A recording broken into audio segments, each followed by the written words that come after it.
The books you won't put down. Grab the House of Lazenberry series by author Daniel Webb. Since his controversial interview at the Hip Hop Uncensored podcast, the books can't stay on the shelf. Grab the series, The House of Lazenberry, The House of Lazenberry 1970H, and The House of Lazenberry, A Time to Heal. Link in the description box now. What up, y'all? It's your man Sam, and here at Viral Hip Hop News, go ahead and hit that like button, smash that notification bell, and if you're not subscribed to Viral Hip Hop News, ladies and gentlemen, what are you waiting for? Subscribe right now to the brand. Appreciate each and every one of y'all, and let's get to work. All right, this young brother right here, NBA YoungBoy, is an absolute mother effing superstar. Now, he may not be a superstar in your household, he may not be on your playlist, but if you go into any athletic locker room, youth athletic locker room in this country, hell, if you go into any professional locker room in this country, if you listen to 10 out of 15 cars playing hip hop, they're playing YoungBoy. From the ages of, I want to say, 10 to 28, they're playing YoungBoy. And you don't got to believe me. Go and look at the records. I think the only people that are beating him in Billboard is Drake and Taylor Swift. That should tell you something. And when they're not beating him, he's sitting at number one without any real radio backing. I mean, he gets some radio play here or there, but it's not too crazy. He's doing it on the strength of his fans, on the platform that he's built, and it is absolutely iconic in this day and age. But, and we've given criticism to him in the past, the message was absolutely terrible. I mean, let's just keep it real. The message was very damning. It was very damaging to the youth.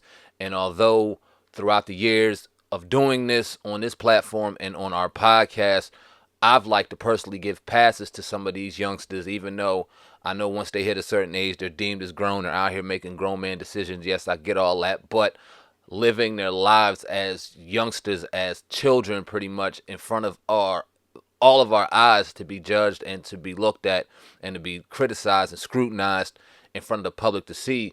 Only imagine if we all had the public eye and the microscopes put on our lives during every waking moment throughout our journey in growing the hell up, right? So when he did this interview on Billboard, he did an interview a couple days ago, maybe 5 or 6 days ago now. Very powerful interview. I kind of let it sit and let it rest. I wanted to see what people were saying about it. It got some pretty decent attention, but I don't believe it got the attention it deserved, because given the influence that this brother has, the things that he's speaking right now could really shake up the industry and the industry's agenda in hip-hop as we know it. I'm going to read a little bit of the caption of what NBA YoungBoy said in this Billboard interview. It's a very captivating interview. It goes into depth about a lot of things in his life. I very, very much implore you guys to go and check that out, whether you listen to it verbatim with him speaking or you read it. Either way, it's definitely a good read or a good view. But I'm going to read a part of the interview that I thought was very poignant, and I wanted to share with you right now. NBA YoungBoy said this: "I'm at a point now in my life where I just know hurting people is not the way, and I feel very manipulated. Even at this moment, I was set on being the greatest at what I did and what I spoke about. Man, I was flooded with millions of dollars from the time I was 16 all the way to this point, and I woke up one morning like, damn, they got me. They made me do all the dirty work. Man, all the shit I put in these people's ears."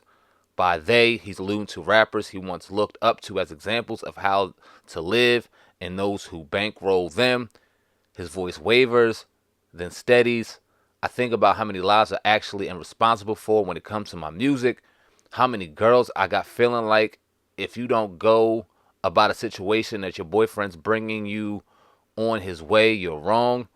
How many people have put this shit in their ears and actually went and hurt someone? Or how many kids felt like they needed to tote a gun or walked out their house and toted it in the wrong way? Now he's fixing to sit and do years in his life and can't get it back. I was brought up around a lot of effed up shit, and that's what I knew, and that's what I gave back to the world. I was like, F the world before they F you. I was a child, and now I know better. So it ain't no excuse at all for how I carry on today. It took lots of time to make music strong enough to get in where I could captivate you. I promised to clean up whatever I could clean, but it's going to take time. Just like it took time for me to get to this point. I was wrong, and I'm sorry. I'm sorry. Now, I had to go in there and kind of clean up little things here or there because this brother has his language of his own, right?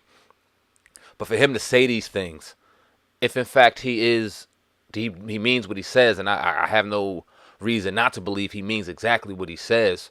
Do you understand when we talk about the type of messaging the industry promotes when it comes to hip hop, the negative connotations, the negative stigma on women, the hypersexualization of women, the ridiculous the promotion of drug use and violence within that game, and we see how it's reflecting in our youth and how it's reflecting in our neighborhoods and how our people are being affected by it.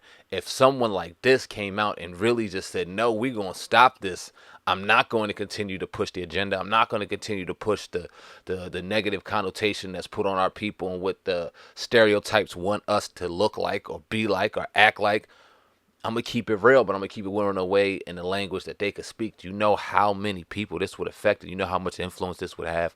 Salute to this brother. I'm proud of NBA YoungBoy for coming out and saying the things that he said. I hope that he can move forward. And like I said, if you have not read or checked out the interview with Billboard, I strongly suggest you do so because it was very dope. It was very insightful. I think you learned a little bit more about this brother if you hadn't known it from the start. But leave a comment in the comment section. Let me know what you think of what I just read. I appreciate each and every one of y'all. Tap in with the website, vhiphopnews.com, the official website of Viral Hip Hop News. Please like, comment, and if you deem this video worthy enough for share, on your social media platforms, I definitely appreciate if you do so. But until next time, till next story, Sam Ant, CEO of the brand Viral Hip Hop News. I love each and every one of y'all. Love yourselves, and I'm out of here, man. Peace.